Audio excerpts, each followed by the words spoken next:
versículo 3 de la semana pasada vimos lo que Juan está tratando de exponer diciendo lo que hemos visto y oído, lo que nos anunciamos para que también ustedes tengan comunión.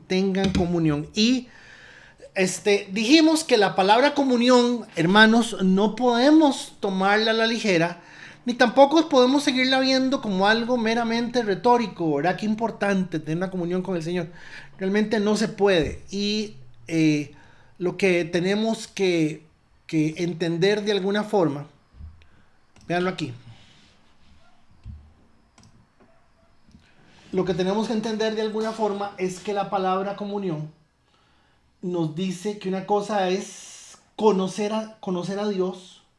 Eso es saber, es tener una información de alguna manera. Ya es un gran paso, ¿verdad? No estamos subestimando eso. Pero sí estamos tratando de decir que algunas personas se quedan o nos quedamos simplemente con conocer a Dios.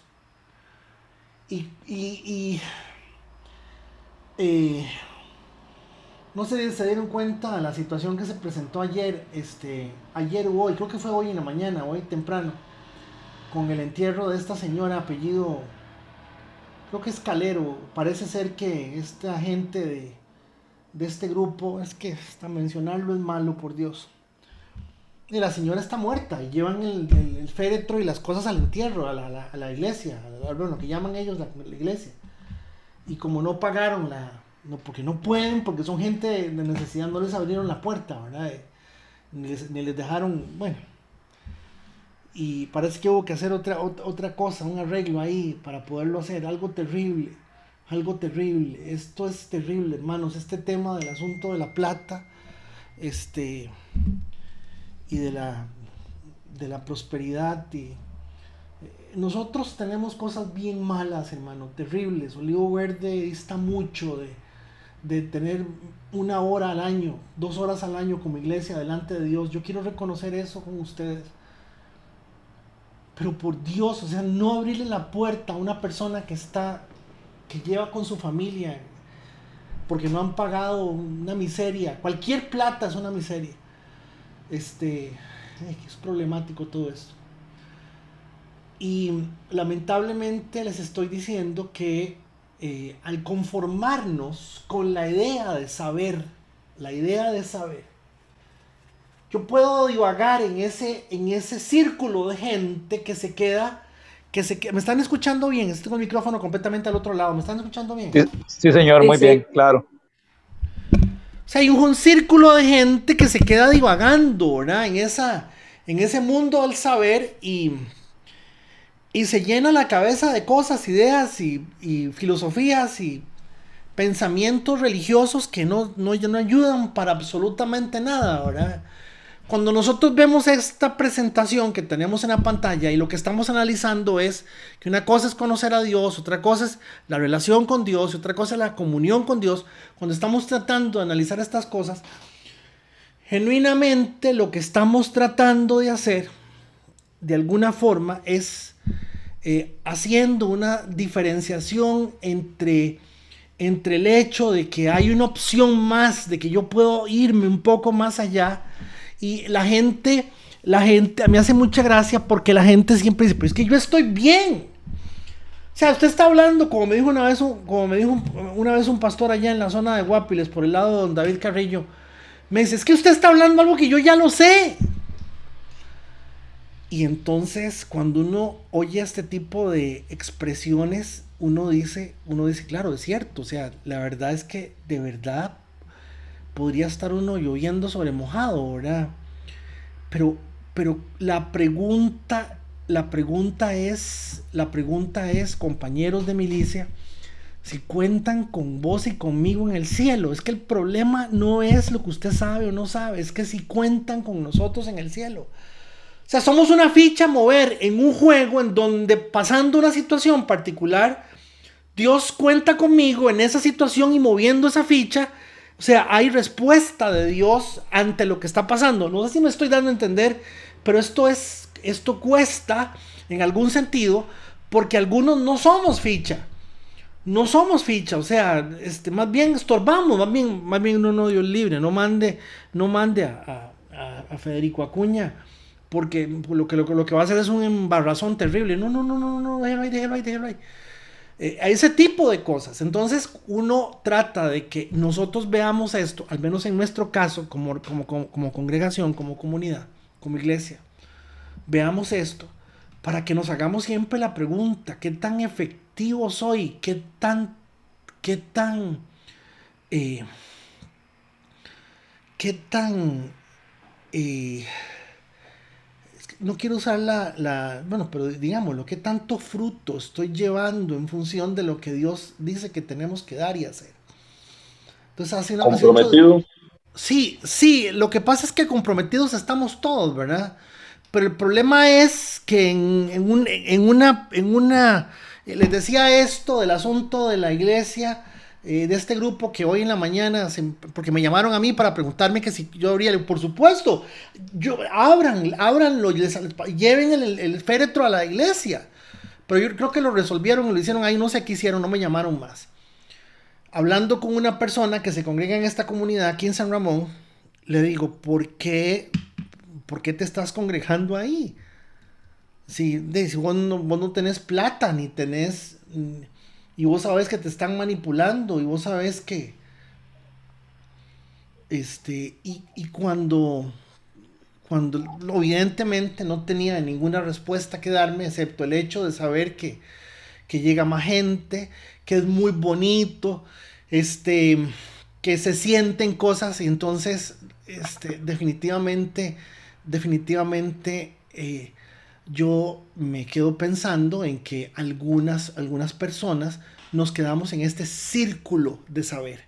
Y el círculo de saber ofrece eso, esa oportunidad de verse en esa perspectiva. Ahora, acordémonos que la mayoría de nosotros siempre estamos poniendo las cosas en función de nuestra propia vida y estamos desde una base pasiva esperando que Dios nos forme, nos hable, nos muestre, nos diga a nosotros. O sea, ¿cuántos de ustedes están sentados aquí esta noche en sus casas, su cama, su pijama, oyendo esto?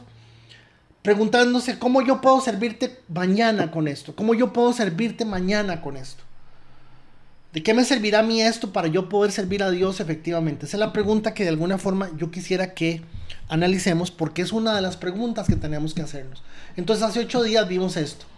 Vimos que una cosa es saber, otra cosa es la relación, ¿verdad? Otra cosa es la relación. ¿Y qué es la relación? Que hay un contacto, ¿verdad? Que hay un contacto, que hay esa experiencia personal linda, bella, pero véanlo, es una relación y eso sí, ¿verdad? Mientras, mientras ayer hablando con una persona, por mensaje de texto, en un momento de la conversación, yo tuve que decirle a la persona un asunto ahí que creo que fue directo y se lo dije a la persona, y lo hice no porque yo quería demostrarle lo sincero que soy o lo carga que soy, sino porque era importante decirle eso por la afirmación que la persona me estaba haciendo. Y entonces le hago la afirmación y me dice Ignacio, papi, ¿estás hablando con alguien? Y yo, sí. ¿Pero qué pasó, papá? Me dice, no, es que no te preocupes, la persona ya no me va a hablar más. Por supuesto que no me va a hablar más. ¿Por qué? Porque en el momento en que la persona es confrontada, Carlos, Steven, Federico, en el momento en que sos confrontado y que sos un repugnante y que solamente querés ver las cosas como querés verlas vos, o querés ver lo que querés ver, o querés ver lo que pasó en el pasado y no querés ver lo que Dios está haciendo ahora, por Dios, como usted quiera plantearlo, es complicadísimo porque la persona se ve confrontada y entonces empieza a tratar de evadir el hecho de saber que hay algo ahí que necesita hacer. Entonces, la confrontación dice, si llegas al punto de una relación que te lleva un paso más allá, tercer nivel, tercer punto, es el punto de la comunión. Y el elemento común de la comunión, lo que hace que la comunión sea comunión con Dios, es la obediencia.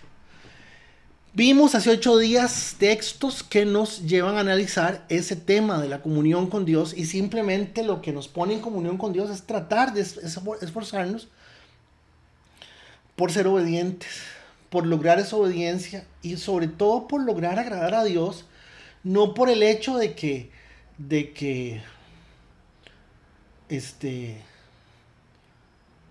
si, si hago lo que la otra persona quiere, pues se siente bien por verme que estoy haciéndolo, pero no lo estoy haciendo de corazón y eso es lo que de alguna forma es complicado. Hace 8 días también, para los que se están integrando, vimos que el Espíritu Santo es o se mueve en 3 esferas en nuestra vida. Vimos que el Espíritu de Dios tiene 3 áreas y trabaja con nosotros en 3 áreas. En la percepción, en la comunión y en la identidad. Esto lo vimos hace 8 días. Esto lo desarrollamos hace 8 días. El Espíritu Santo nos permite percibir ahora.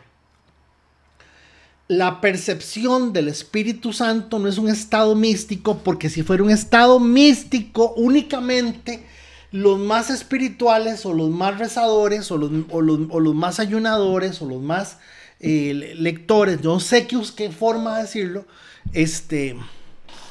serían los únicos en capacidad de poder, genuinamente decir que son las personas que sí tienen esa percepción. La verdad es que la palabra lo dice, la persona espiritual percibe las cosas diferente a la persona natural. Ahora, hermanos, la persona espiritual no es una persona mística del templo Shaolin número 9, que ahí manejan las catas de los pies, entonces ahí saben pegar patadas. Esa no es la concepción de espiritual. La concepción bíblica de la espiritualidad es una mente simplemente inundada, retomada, tomada, llena de la palabra de Dios en un sentido práctico. ¿Qué significa eso? Bueno, simplemente que yo soy capaz de entender que mi pensamiento está limitado por mi tiempo, por mi información, por mi capacidad, por mis emociones, y mejor me agarro, me sostengo, me mantengo en el pensamiento de Dios. Eso es lo que genuinamente Dios quiere mostrarnos. Esto lo vimos hace 8 días. Vimos que el Espíritu Santo nos lleva a un estado de comunión, donde ese estado de comunión nos dice, y véanlo aquí porque sí quise salvar un texto que no lo pudimos ver la semana pasada y que me parece sencillamente un texto que nos aclara muchísimo a ver, está cortado, no está bien, ¿verdad? Está completo. Noten cómo empieza el texto de Ezequiel 36:26. Ezequiel, Ezequiel es este Ezequiel, no es el Ezequiel nuevo que están sacando ahora los judíos. Los, los judíos, este, los judíos, los jaredíes. Los jaredíes son los judíos ortodoxos. Se encontraron un muchacho de 32 años que, que tiene condiciones para ellos de ser una persona que pueda servir como Mesías, según lo que ellos dicen, ¿verdad? Y la gente está como loca, las redes sociales están vueltas locas diciendo que los judíos lo coronaron Mesías. Eso no es cierto. Simplemente para los judíos, para los jaredíes, la única persona que podría coronar al Mesías es el profeta Jeremías. Ahí sí está don Luis Cordero, ahí ayúdenme, no recuerdo si era Jeremías o Isaías, alguno que se acuerde de eso también. Entonces, pero están vueltos locos, hermanos, vueltos locos con que llegó el anticristo, que es el anticristo, y bueno, Ezequiel, Ezequiel capítulo 36, verso 26. Dice que Él es quien nos dará un corazón nuevo.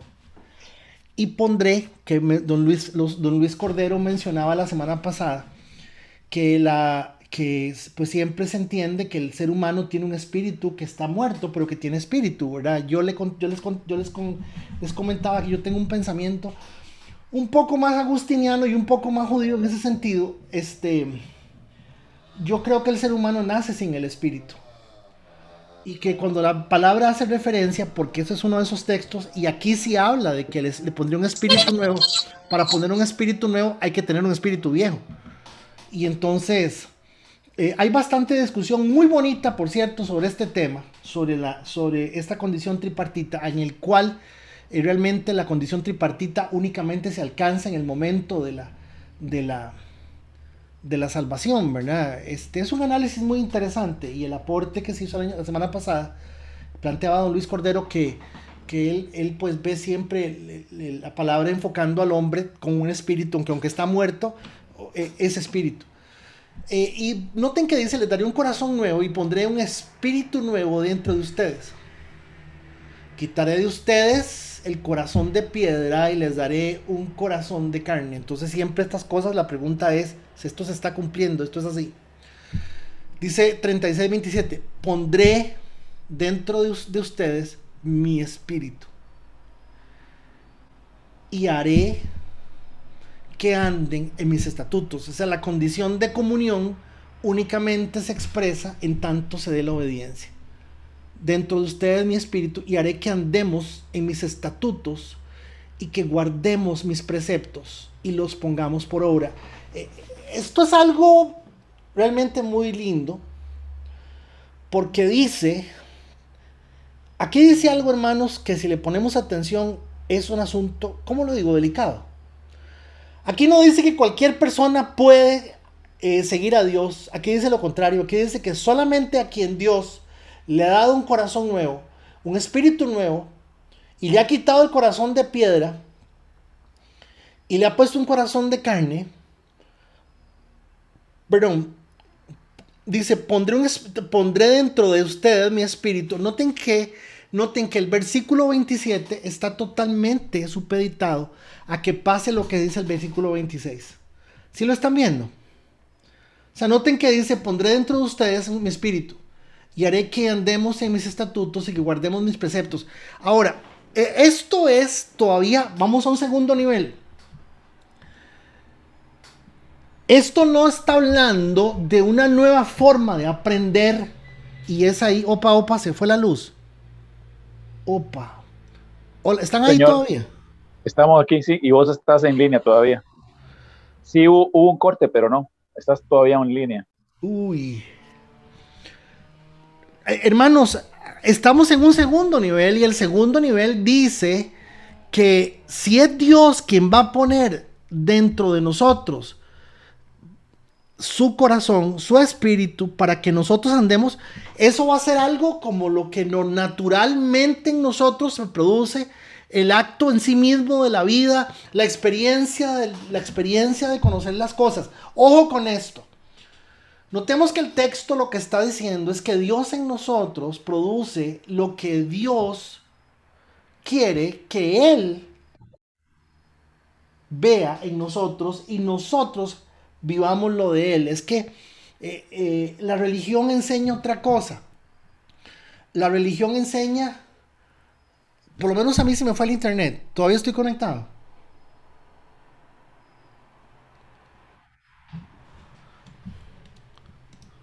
Yo sí lo veo. Y, ok, ¿y me están escuchando? Sí, señor. Bueno, porque la cosa es ese reseteo, ahí está apagado todo. O sea que esto técnicamente Es que a mí me sacó el tirito. ¿Será que esto es un milagro? Porque todo eso está apagado y aquí se ve, aquí se están oyendo y todo. Pues va a ganar Cartago entonces. Noten que dice, pondré dentro de ustedes mi espíritu y haré que anden en mis estatutos y guarden mis preceptos y los pongan por obra.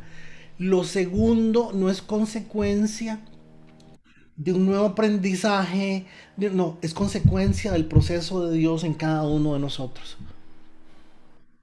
Pedro.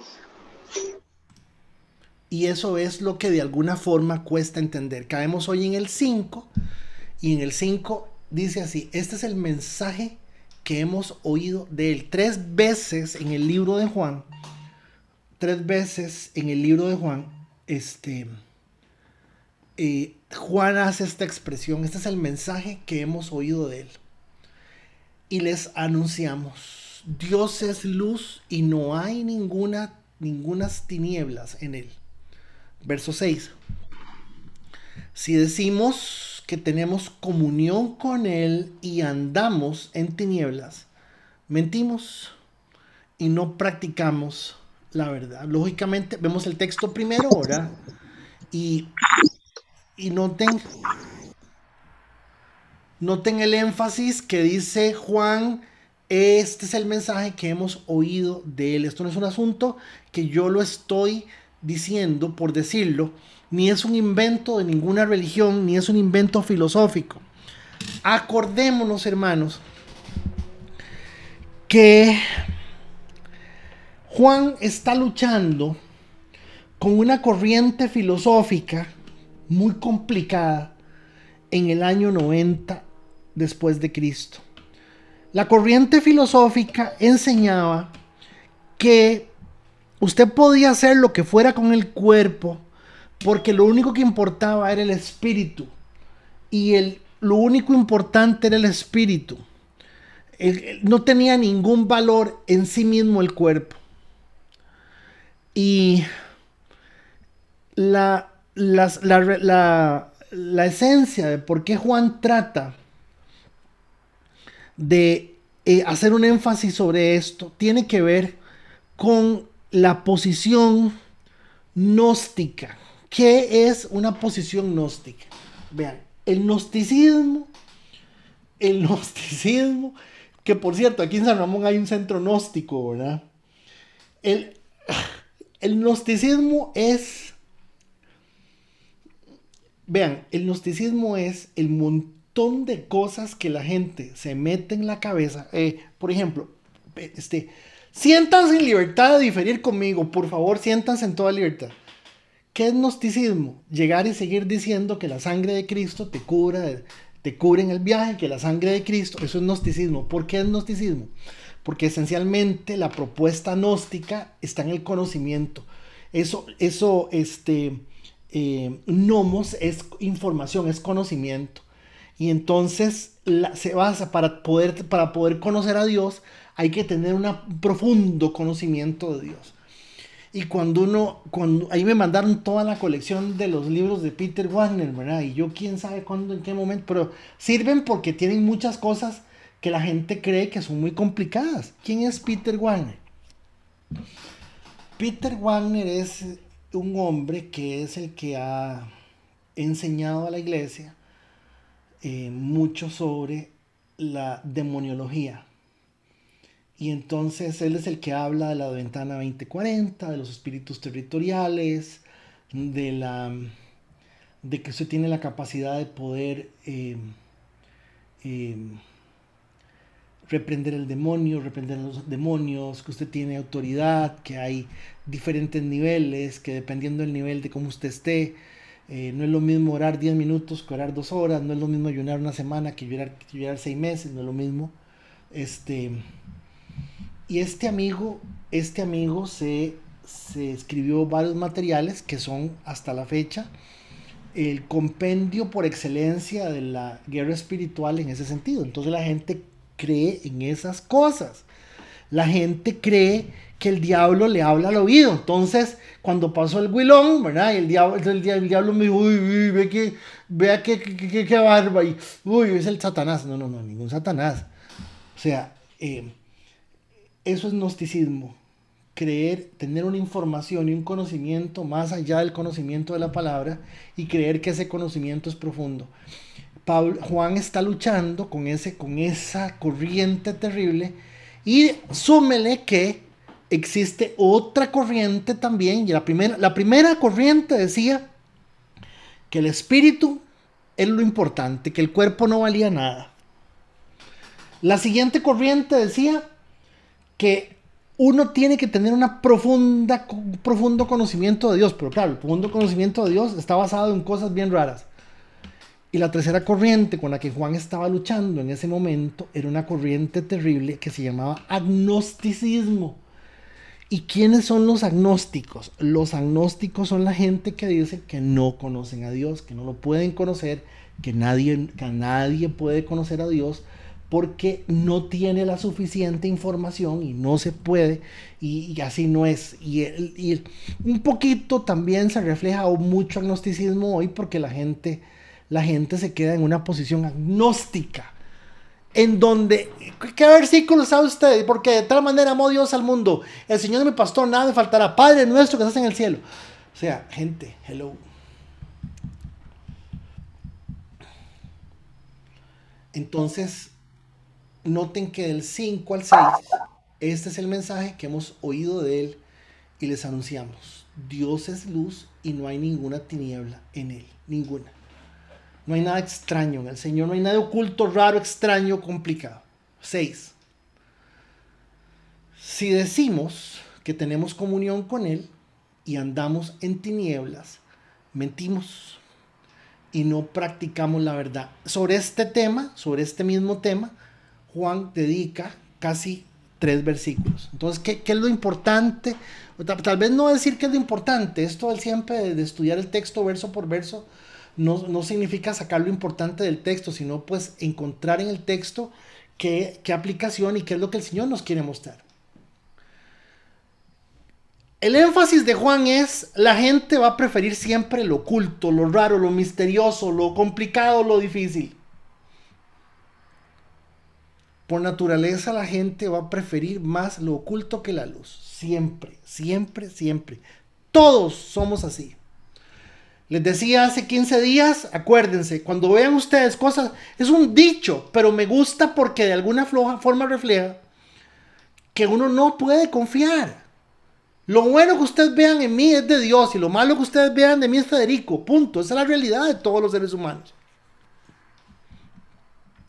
Entonces dice, noten, la luz del mensaje del Señor no son, la luz del mensaje no son buenos consejos, la luz del mensaje no son buenos consejos personales. No estamos hablando de bonitos consejos personales, vean, no sea así, pórtese bien. No, hermanos, estamos hablando que la luz del mensaje del Señor es la oportunidad de no pensar como todo el mundo piensa para no actuar como todo el mundo actúa. ¿Sí me estoy comunicando? O sea, la luz, en medio de la luz, cuando vemos luz y tenemos luz, uno dice, ¿para qué más luz? Bueno, porque por más luz que tenga, sigo siendo cerrado, siguen gobernando sobre mí, mis emociones y un montón de cosas más. Pero tengo una salida, un portillo, y la salida y el portillo es darme la oportunidad, atención, damas y caballeros, darme la oportunidad de creer, de entender, de más o menos pensar que a lo mejor yo ni lo sé todo, que pueda que esté equivocado o muy equivocado, que me falta mucho, que todo lo que he logrado hasta hoy no es otra cosa más que la viva y pura manifestación de mi egoísmo. Sí me estoy dando a entender. Vean el texto que sigue. Vean el texto que sigue. No sé si alguien quería decir algo. Siempre me... Véanlo. Hasta que no seamos capaces de reconocer la oscuridad en que se vive, es muy difícil entender esto. Y al decir la oscuridad en que se vive, nos estamos refiriendo a que lo único bueno, sano, permanente, real en nosotros es lo de Dios. Es lo de Dios. Entonces, cuando yo les digo a ustedes, el Señor dice que es luz, ustedes me dicen que amén, pero nadie me entendió. ¿Por qué? Porque lo que el Señor está diciendo es que ni siquiera lo que nosotros entendemos por luz es lo que es necesario. Y yo no puedo ponerme a decir que ahí vi que entró Graving, un segundo, porque yo no tengo en este momento, perspectiva de Zoom. Aquí lo tengo, Zoom. Hijo, somos 35, no sabía. Sí, señor, 35. Hermanos, yo no puedo decirle a Esmeralda, a Giselulate, a Doña Eli, yo no puedo decirles que a usted le falta luz porque usted no está viendo las cosas. Es que yo quiero que usted note que el texto no dice que soy yo el que dice. El texto lo que dice es que es el Señor quien dice, véalo, véalo. Si decimos quien yo, que tenemos comunión con Él y andamos en tinieblas, mentimos y no practicamos la verdad. Y claro, andar en tinieblas tiene que ver con el pecado, por supuesto que sí. O sea, no vamos a llamar a lo bueno, a lo malo bueno, ni a, no. Se habla de pecado. Pero es que estar en tinieblas también tiene otra connotación, y es que la palabra no es luz en mi vida, porque yo sigo pensando a través de mi razonamiento, yo sigo usando mi propio razonamiento. Y mi razonamiento, acuérdense que nosotros, los seres humanos, que hemos sido formados en una escuela y un colegio de alguna manera, que tenemos alguna formación, pensamos que somos buenas personas. Entonces el nivel de tinieblas aquí no está solamente en quedarnos en el hecho de decir que el borracho está en tinieblas, pero yo no estoy en tinieblas porque yo no veo guaro, yo no soy así. Y es eso, hermanos, lo que de alguna forma tenemos que verlo con una reflexión seria, profunda en ese sentido. Dos, dentro de la presentación de Juan, de su carta, él irá haciendo afirmaciones breves. Dios es luz, Dios es vida, Dios es espíritu, Dios es amor. Él hace a la hora de escribir, por eso es que esto es un sermón más que una carta. Él hace este tipo de afirmaciones porque son afirmaciones categóricas. Vean, cuando ustedes vean estas afirmaciones, son afirmaciones que hay que inmediatamente aplicarlas a la vida y decir, bueno, Dios es luz para mí, es vida para mí, es espíritu, es una necesidad inmediata de aplicarlo a la vida, de consultarlo, de hacerme la pregunta. Dice, en Él no hay tinieblas, en Él no hay cambio. Me estoy comiendo las palabras. No hay cambio, no hay retractación. En Él no hay tinieblas. Entonces, se está refiriendo a que lo malo no procede de Dios. En Dios no hay pecado. Estamos claros, pero también está diciendo que Dios sabe todo, Dios lo conoce todo. Y lo que nos está diciendo es que no hay tinieblas, no hay oscuridad. No hay algo que Él no pueda conocer o manejar. Avanzo. Véanlo, reafirma lo del 6, reafirma lo del 6 y dice, pero si andamos en luz, como Él está en luz, si andamos en luz, como Él está en luz, entonces nos da realmente son cuatro cosas, sí, nos da cuatro cosas, pero si andamos en luz, como Él está en luz, tenemos comunión unos con otros, y la sangre de Jesús, su Hijo, nos limpia de todo pecado. ¿Por qué si andamos en luz tenemos comunión unos con otros? Porque yo no estoy viendo a ver qué tan bien o qué tan mal me puede caer Adolfo, o qué tan bien o qué tan mal me puede caer David. Yo no estoy en eso, hermanos. Yo no estoy en eso, la repugnancia del otro hermano puede ser la bendición para mí. Lo entiendo así, de ahí no, porque es que yo no quiero entenderlo de esa forma.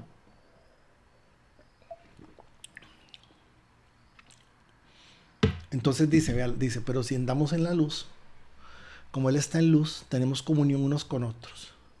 Y la sangre de Jesucristo, su Hijo, nos limpia de todo pecado. Aquí hay una afirmación que tiene dos acepciones. La comunión produce en nosotros y en el Señor un estado permanente, ya lo vamos a ver, de limpieza, de depuración, como usted quiera verlo. Y también que podemos tener garantía que esa comunión nos permite entender algo importantísimo. Véanlo conmigo, véanlo aquí. Suave para ponerle el cosito. Ahora verán.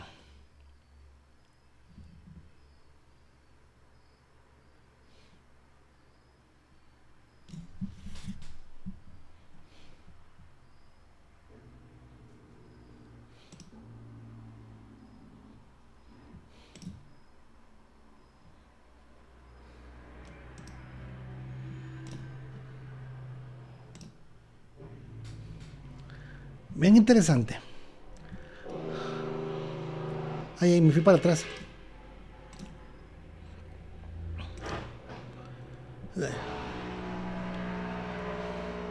Pero si andamos en luz como Él está en luz. Ah, no, no se ve, no se ve Él. Yo pensé que se estaba viendo. Aquí. Ahí sí, ahora sí se ve. El cosito. Aló, ¿qué se hicieron todos? Todavía no, Fede, todavía no. No Yo se sí ve lo nada veo, sobre, yo sí lo veo. Sí. Ok. Pero si andamos en luz, como Él está en luz, tenemos comunión unos con otros. Y la sangre de Jesucristo nos limpia de todo pecado. Ven que aquí hay algo ambiguo. Dice que andamos en luz, ojo, que andamos en luz como Él está en luz. Genial. ¿Quién dice? Nosotros. ¿De quién está hablando? ¿Quién es el sujeto? Nosotros. ¿Lo están viendo? Noten que andando en luz, hermanos, dice andando en luz, tenemos comunión con los unos a los otros, pero no dice que no vamos a dejar de pecar. ¿Sí lo están viendo? O sea, noten que es algo bastante claro de la realidad de cómo Dios nos ve. Por eso es que inmediatamente dice, ven, ustedes andan en luz, como Él está en luz, tenemos comunión los unos con nosotros, pero dice, estando en esa comunión, la sangre del Señor Jesús nos limpia de todo pecado. Verso 8. Vean que inmediatamente Él hace alusión a exactamente ese punto. Si decimos que no tenemos pecado, nos engañamos a nosotros mismos y la verdad no está en nosotros. ¿Cuándo usted y yo decimos que no tenemos pecado? Cuando nos preguntan, no, hermanos. Ninguno de nosotros se levanta en la mañana a decir, Señor, perdóname por mis pecados, estoy empezando el día. O sea, este es el punto, es reconocer permanentemente de que casi que cualquier cosa que nosotros hagamos puede violentar lo que Dios dice que Él es, que nosotros somos, que puede violentar su naturaleza en nosotros. O sea, yo quiero que usted esta noche me capte, me entienda que aquí no hay ninguna persona buena, así sea mayor, así sea menor, no hay nadie bueno, dice el texto. Que lo que hay son personas que logran reconocer todos los días, a cada rato, que constantemente estamos afectando nuestra propia vida por causa del pecado. Y que aun cuando decimos que no tenemos pecado,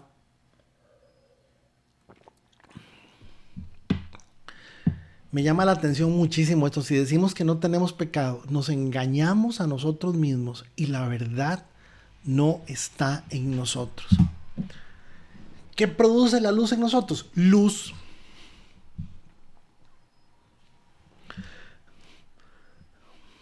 No puedo pensar como siempre pienso. No puedo entender como siempre entiendo. No puedo ver las cosas como siempre las veo. ¿Qué produce la luz en nosotros? Comunión con las otras personas. ¿Por qué comunión con las otras personas? Porque ahí dice Juan 1:7, pero si andamos en luz como Él está en luz, tenemos comunión los unos con nosotros y todos nos vamos a llevar bien, a respetar y nos vamos a ver. No, está hablando de pecado inmediatamente, nos está diciendo que es casualmente la condición que se requiere y es la condición de que Dios me está procesando a mí, igual que a Gravin, igual que a Adolfo, igual que a Cari, igual que a Giselle, igual que a cualquiera.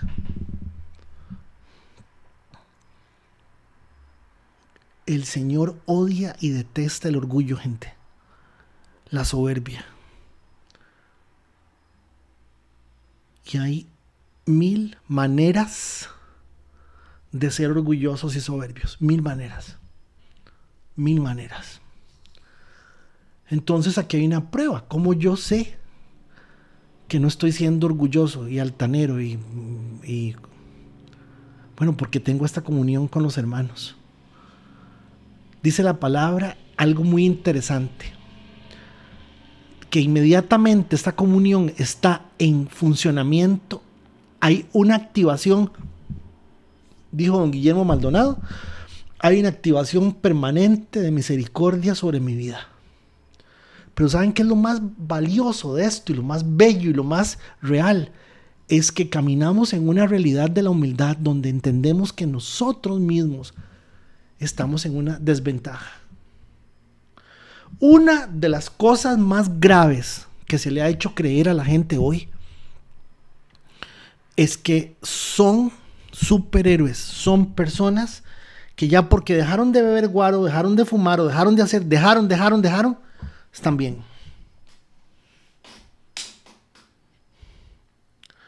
Y eso es grave, falso. Porque ese es el resultado, lo estamos viendo. El efecto de la luz en nosotros, que son 4 cosas: luz, comunión, misericordia, humildad. Ve el 9. Ve el 9.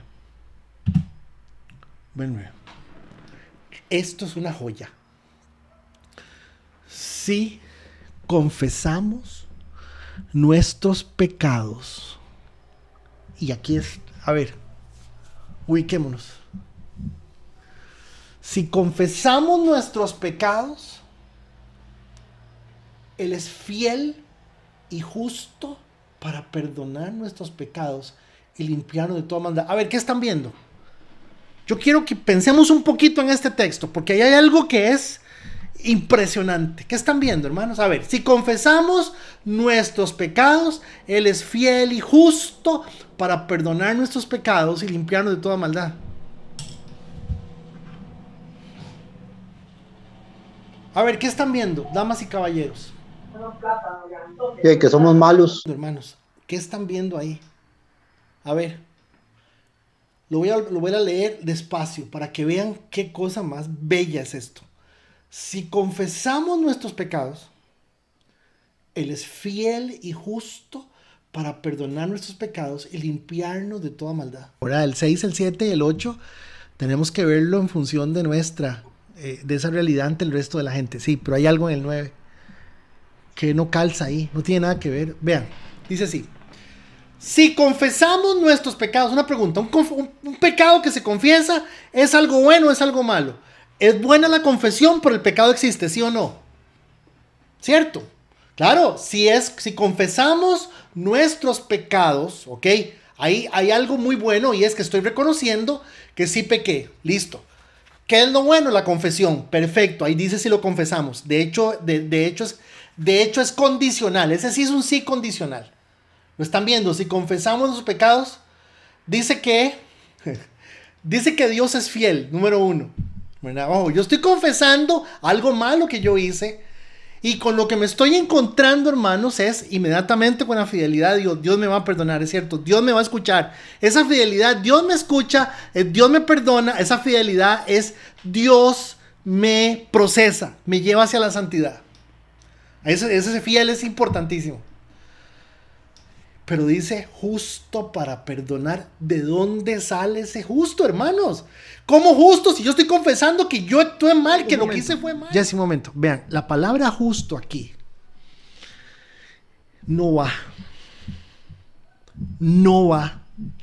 Porque irremediablemente estamos ante mi confesión abierta, ¿verdad? Clara de mi pecado. La consecuencia de ese pecado sobre mi vida, dice la palabra, es la muerte.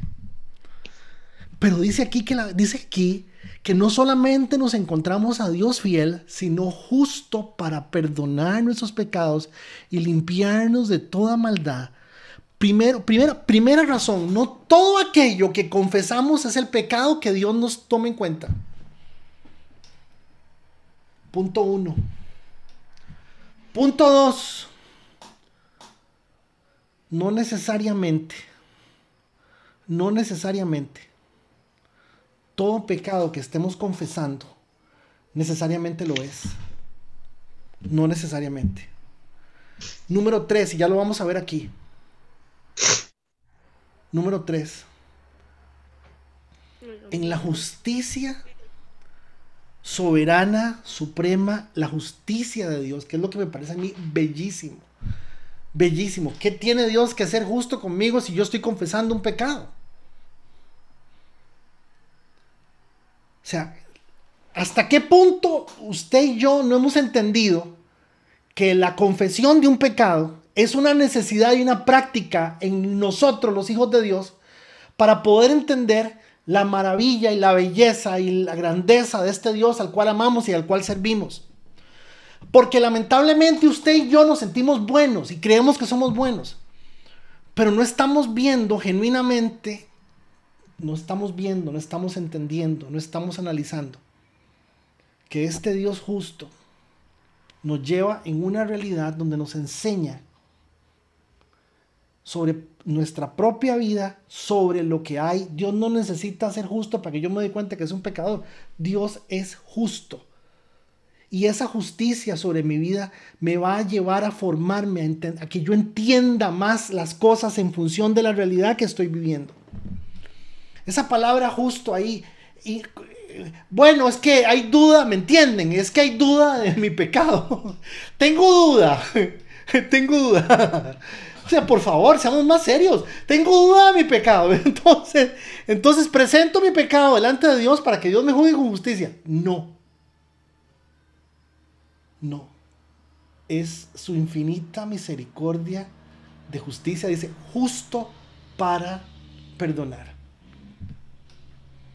Y ese justo tiene que ver con el equilibrio a favor o en contra, claro que sí, pero también tiene que ver con la realidad que yo necesito para poderme enfrentar a eso. Y dice, ojo, dice que, bueno, voy a abrirlo para que lo vean de una vez aquí conmigo.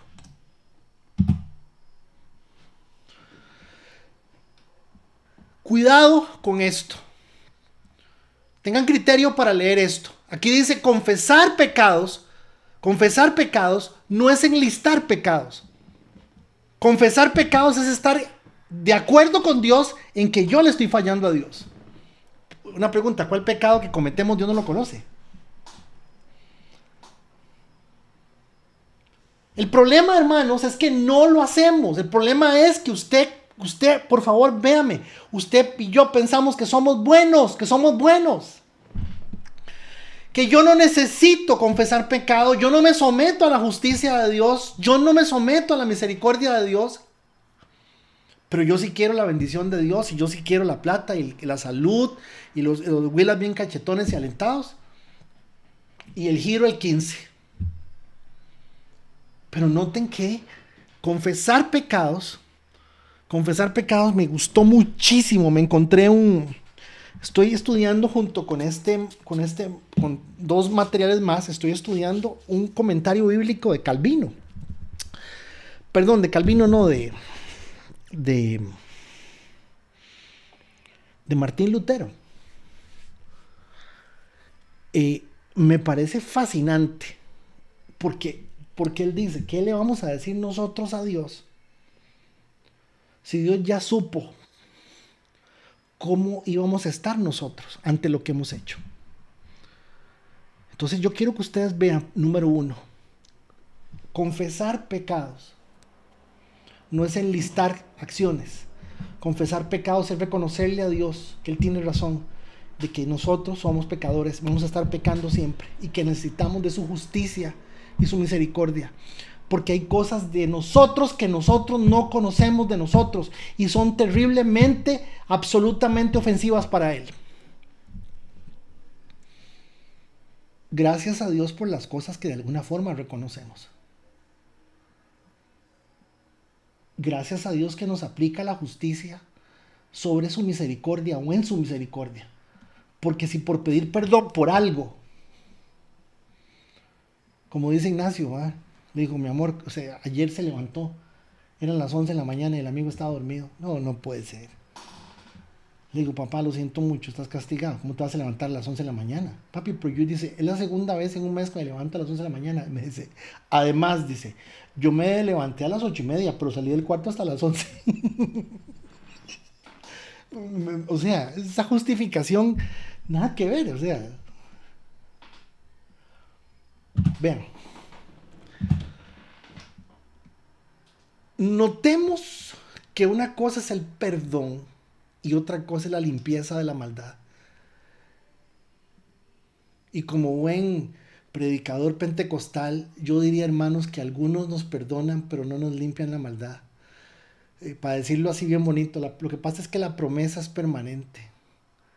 La promesa de Dios en nosotros es permanente. Él dice que Él nos perdona y nos limpia de la maldad. La doble acción de su obra en nosotros es muy clara.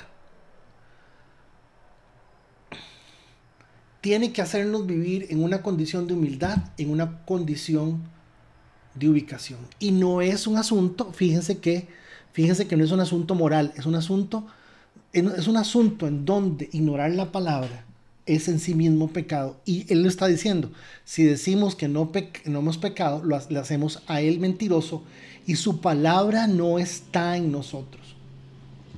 Claro, y se está refiriendo al hecho del pecado como tal en todo sentido.